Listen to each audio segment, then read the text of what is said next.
Nous attendons cette année plus de 32 000 visiteurs. Nous étions à un peu plus de 30 000 en 2023.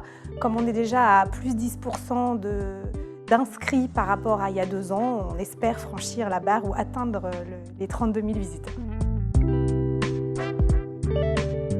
Alors au niveau des visiteurs, il y a un peu plus de 150 pays. Au niveau des exposants, 65. Et on attend à peu près 175 délégations internationales. Alors il y a parfois plusieurs délégations par pays, mais en gros ça vous donne une idée du volume très important des pays représentés sur Milipol Paris 2025. Cette année, idem, normalement ça devrait être notre plus gros Milipol, c'est déjà le cas en 2023. En 2025, on attend 1200 exposants qui sont à la fois exposants directs sur des pavillons français, sur des pavillons internationaux. Enfin voilà, ça devrait vraiment être une superbe édition 2025.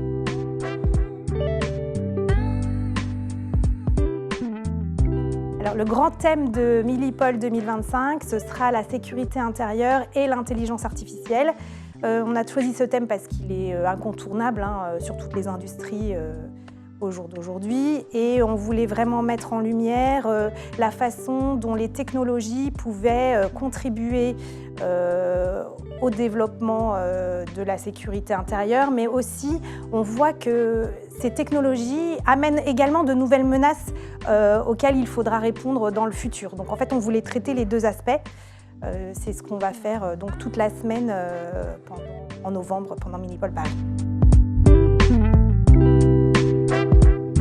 Alors, les grands temps forts, ce sera pour cette édition 2025, ce sera donc le cycle de conférences centré sur la sécurité intérieure, comme je viens de le dire, et l'intelligence artificielle. On s'est fait aider d'un expert, Sébastien Aguilar, qui est expert en forensique et intelligence artificielle, qui nous monte le cycle de conférences avec nous pendant 4 jours. Et on aura également une scène de crime immersive.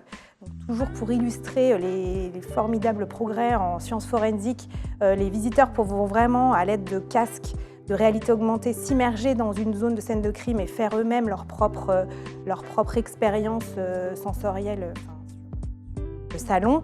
Et enfin, le troisième temps fort, ce sera la zone de démonstration. Cette année, on a investi sur une zone de démonstration à l'intérieur du hall 3, qui est donc le hall tout à fait collé au hall 4. On avait déjà essayé l'année dernière de faire des démonstrations qui ont vraiment très bien marché, mais qui étaient à l'extérieur, un peu disséminées partout sur le salon. On a tout regroupé cette année pour que ce soit plus facile pour nos visiteurs, meilleur confort de visite et plus facile pour se repérer. Et donc on accueillera des grosses démos des forces spéciales encore cette année.